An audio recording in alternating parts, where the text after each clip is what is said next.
사울이 오기 전날에 여호와께서 사무엘에게 알게 하여 이르시되 내일 이맘때에 내가 베냐민 땅에서 한 사람을 네게로 보내리니 너는 그에게 기름을 부어 내 백성 이스라엘의 지도자로 삼으라. 그가 내 백성을 블레셋 사람들의 손에서 구원하리라. 내 백성의 부르짖음이 내게 상달되었으므로 내가 그들을 돌보았노라 하셨더니 사무엘이 사울을 볼 때 여호와께서 그에게 이르시되 보라 이는 내가 네게 말한 사람이니 이가 내 백성을 다스리리라 하시니라. 사울이 성문한 사무엘에게 나아가 이르되 선견자의 집이 어디인지 청하건대 내게 가르치소서 하니 사무엘이 사울에게 대답하여 이르되 내가 선견자이니라. 너는 내 앞서 산당으로 올라가라. 너희가 오늘 나와 함께 먹을 것이요 아침에는 내가 너를 보내되 내 마음에 있는 것을 다 네게 말하리라. 사흘 전에 이른 내 암나기들을 염려하지 말라. 찾았느니라. 온 이스라엘이 사모하는 자가 누구냐? 너와 네 아버지의 온 집이 아니냐 하는지라. 사울이 대답하여 이르되 나는 이스라엘 지파의 가장 작은 지파 베냐민 사람이 아니니이까. 또 나의 가족은 베냐민 지파 모든 가족 중에 가장 미약하지 아니하니이까. 당신이 어찌하여 내게 이같이 말씀하시나이까 하니. 안녕하세요. 오늘 우리에게 주시는 말씀은 사무엘상 9장 15절부터 21절 말씀입니다. 우리가 하나님을 믿는 사람인데요. 내가 믿는 하나님은 과연 어떤 분이실까요? 내가 믿는 하나님이 어떤 분이신가? 이것을 아는 것은 매우 중요합니다. 이것을 알아야 우리가 하나님을 믿어도 바르게 믿을 수가 있기 때문이고 또 다른 사람들에게 내가 믿는 하나님을 잘 전할 수 있기 때문에 그렇습니다. 자, 그럼 하나님은 어떤 분이실까요? 오늘 본문의 말씀을 통해서 알아보지요. 먼저 15절, 16절 말씀인데 오늘 말씀에 보면은 내일 이맘때에 내가 베냐민 사람을 네게 보내리라 라고 말씀을 하시지요. 우리 하나님은 내일 일을 다 하시는 분이십니다. 보낼 자를 보내시고 또 만날 자를 만나게 하시는 하나님이시지요. 그 다음에 너는 그에게 기름을 부어서 내 백성 이스라엘의 지도자로 삼으라 그러시지요. 우리 하나님은 해야 할 일을 알려주시는 분, 그리고 나라의 지도자를 미리 예비하시고 때가 되면 세우시는 분이시다는 것을 알 수 있습니다. 그 다음에 세 번째로 내 백성의 부르짖음이 내게 상달되었다. 그러므로 내가 그들을 보았노라라고 하시지요. 우리 하나님은 기도를 들으시는 하나님이시다라고 하는 겁니다. 이런 말씀을 통해서 우리가 얻어야 될 교훈은 우리가 내일 일을 몰라 불안할지라도 그럴수록 우리는 내일 일을 잘 하시는 이런 하나님을 믿어야 되는 것이지요.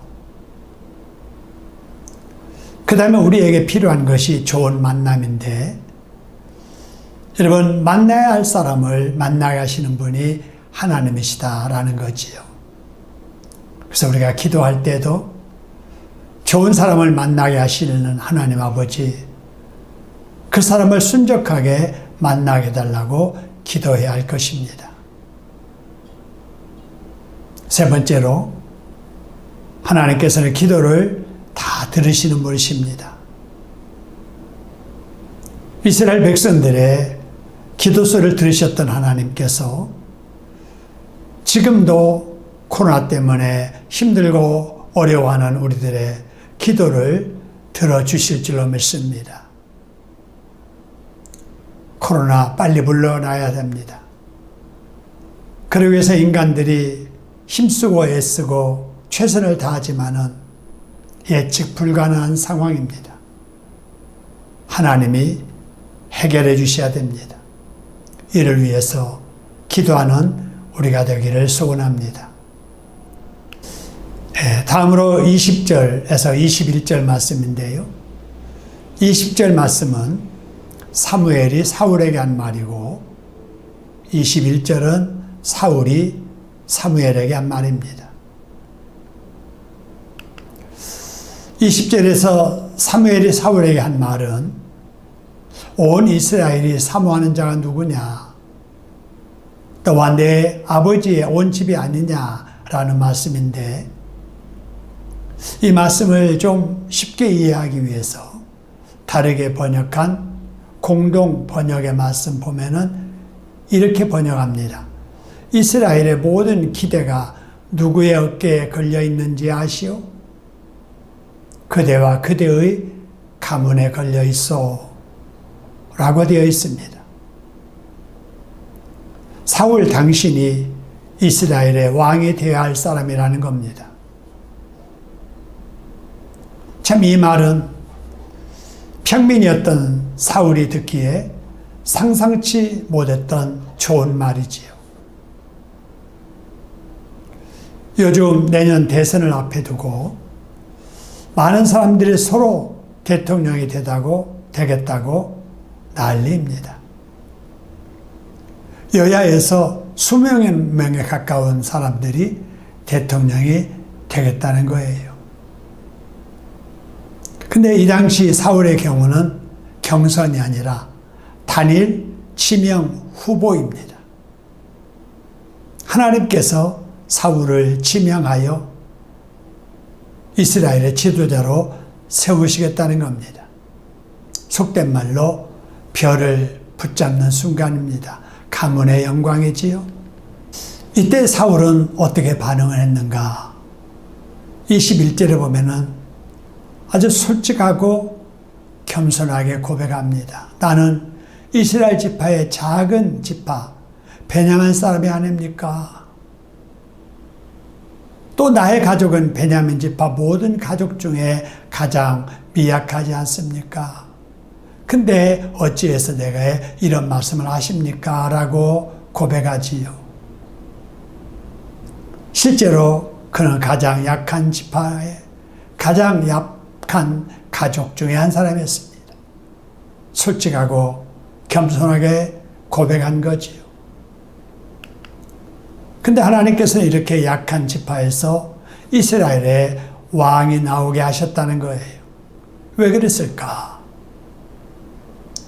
왕을 세움이 하나님의 주권에 의한 것임을 드러내기 위해서 그러셨고, 인간적 외적 조건에 따르지 않았다는 것을 드러내기 위해서 그렇게 하신 거지요. 가장 약한 자라도 가장 강한 자가 되게 하시는 분이 하나님이라고 하는 것을 보여주시는 것입니다. 이를 통해서 우리는 몇 가지 교훈을 얻을 수 있습니다. 사람은 대인관계에 있어서 언제나 솔직하고 진실하게 살아야 된다는 거지요. 그리고 겸손하게 살아야 됩니다. 그렇게 살기만 하면 하나님은 아무리 약한 사람이라도 강한 사람 되게 하여 영광을 돌리며 살게 해주실 줄 믿습니다. 오늘 이 말씀을 붙잡고 우리 기도해야 될 제목인데요. 자, 먼저는 만나야 할 사람을 순적하게 만나게 하소서라고 기도하시고, 이 어려운 때에 기도에 더 힘쓰게 하소서. 사람 간에는 비대면으로 거리두기 해도 하나님과는 말씀과 기도로 대면하여 가까이 해달라고 기도하시고요. 솔직하고 진실하게 그리고 겸손하게 살게 해달라고 기도하시고,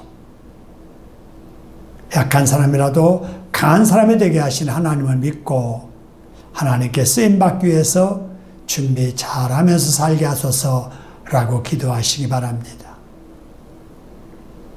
그리고 우리 교우 중에 질병으로 치료 중에 계신 분들이 많이 계신데, 하나님께서 인술과 의술 그리고 하나님의 전능하신 치료의 광선을 비추어 고쳐 낫게 해달라고 기도해 주시기 바랍니다. 지금은 질병 중에 치료 중에 있어도 하나님이 고쳐주실 줄 믿습니다. 오늘도 덥지만 주님의 은혜로 건강하게 지나시기를 바랍니다. 함께 기도하십시오.